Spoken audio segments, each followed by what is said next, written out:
Last Wednesday మనకి నిర్మల్ లో ఒక మర్డర్ అయింది. అవుట్స్కర్ట్స్ లో అంటే విశ్వనాథ్పేట ఏరియాలో అయింది.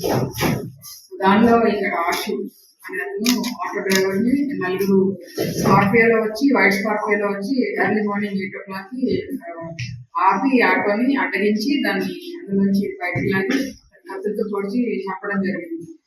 అప్పుడు మనకి ఏ రకమైన సీసీ ఫుటేజ్ అనేది దొరకలేదు. తర్వాత మన ఆఫీసర్స్ ఇమ్మీడియట్ గా విత్ ఇన్ 10 minutes రియాక్ట్ అయ్యి దాన్ని ఫాలో చేసుకుంటూ వెళ్ళి మనం దాన్ని ఎవరెవరైతే పాల్గొన్నారో వాళ్ళందరినీ కూడా అరెస్ట్ చేయడం జరిగింది. సో దీంట్లో ముఖ్యంగా ఈ మన ఎస్ఐలు లింబాద్రి, తర్వాత శ్రీకాంత్, సాయి కృష్ణ, గోపి వీళ్ళు చాలా ముఖ్యమైన పాత్ర వహించారు. వీళ్ళు ఒక 4 teams లాగా ఆర్గనైజ్ అయ్యి వీళ్ళందరూ కలిపి మహారాష్ట్ర తిరిగి వాళ్ళు పట్టుకోవడం జరిగింది.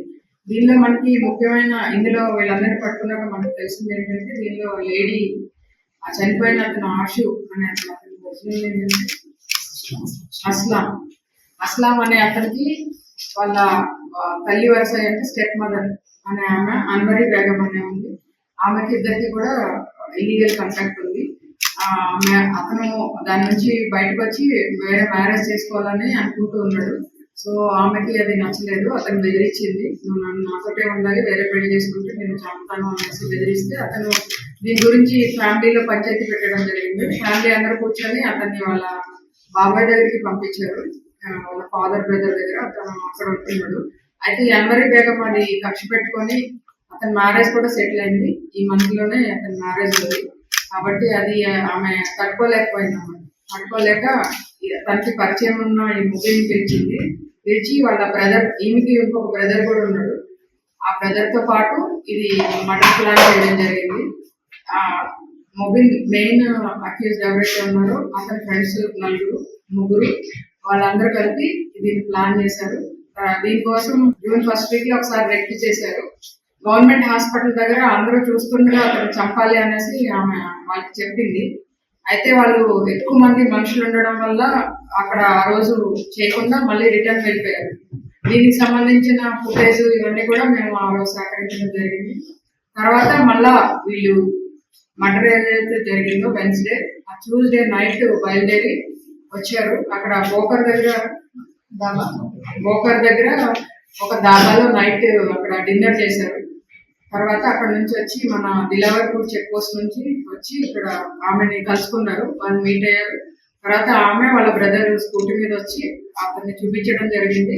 ఎవరైతే మన అస్లాం చనిపోయిన ఆమె వేస్తున్నాడో అతను చూపించడం జరిగింది. తర్వాత వాట్సాప్ కాల్స్ ద్వారా ఎవరైతే అక్యూజ్ ఉన్నారో వాళ్ళకి గైడ్ చేశారన్నమాట. ఇతని ఆటోకి ఇట్లా నల్ల జెండాలు ఉన్నాయి, అతను ఏ కలర్ డ్రెస్ వేసుకున్నాడు, ఇదంతా గైడ్ చేస్తూ అందులో 4 ప్యాసింజర్స్ ఉన్నారు. ఇదంతా ఆమె ఫోన్ లో చెప్తుంది. అతను దాన్ని బట్టి గుర్తించి ముందుకు వచ్చి ఆటోని అడ్డంగా ఈ స్కార్పియో పెట్టి అతను బయటకు లాగి వీళ్ళిద్దరూ పొడిచారు ఈ 2 కత్తులతో. తర్వాత అక్కడ నుంచి పట్టుకున్నారు ఒక ఇద్దరు పొడిచారు. అక్కడ నుంచి ఇమీడియట్ గా తప్పించుకొని చించోలి రోడ్ మీదుగా సారంగపూర్ శివుని మీదుగా వాళ్ళు తప్పించుకున్నారు. సో ఫోన్ ద్వారా మనం ట్రాక్ చేస్తామని సెల్ ఫోన్స్ ఆఫ్ చేసుకున్నారు. మళ్ళీ పిల్లగా ఆన్ చేసుకున్నారు. తర్వాత ఈ వెహికల్ నెంబర్ ఏదైతే ఉందో అది కూడా అది కండెమ్ అయిపోయిన వెహికల్ డిస్మాంటిల్ చేశారు. ఆ నెంబర్ పెట్టుకొని వాడుకుంటారు. సో ఇంత మన ఏమి క్లూ లేకపోయిన దగ్గర నుంచి ఈ టోటల్ అక్యూజ్ ని పట్టుకొని చాలా చాకచక్యంగా వ్యవహరించినందుకు దీనికి ఈ టీమ్ కి నాయకత్వం వహించిన డిఎస్పీ శ్రీనివాస్ ని, అలాగే సిఐ కృష్ణ అండ్ మన ఎస్ఐలు అందరినీ కూడా నేను ప్రత్యేకంగా అభినందిస్తున్నాను. అలాగే నిర్మల్ పోలీసులు ఎప్పుడు కూడా మనకి బాసర టెంపుల్ లో దొంగతనం అయినప్పుడు కూడా విత్ ఇన్ 10 days మనము దాన్ని యాజ్ ఇట్ ఈస్ ఇంటాక్ట్ గా ఆ కిరీటాన్ని రికవర్ చేయడం జరిగింది. ఈ రోజు ఈ మర్డర్ కేసు లో కూడా విత్ ఇన్ 1 week మనం చేయడం జరిగింది.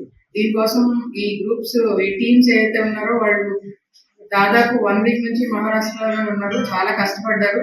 ఏం క్లూస్ లేకపోయినా కూడా ఎంతో కష్టపడి రకరకాలు అంటే హ్యూమన్ ఇంటెలిజెన్స్ ఇన్ఫర్మేషన్ తీసుకోవడము, తర్వాత సెల్ ఫోన్ డేటాస్, తర్వాత ఇతర సాంకేతిక ఆధారాలతో పాటు దీన్ని పట్టుకోవడం జరిగింది. ఈ కేసుకి ఇన్వెస్టిగేటింగ్ ఆఫీసర్ గా మన రూరల్ సిఐ కృష్ణ ఉన్నారు.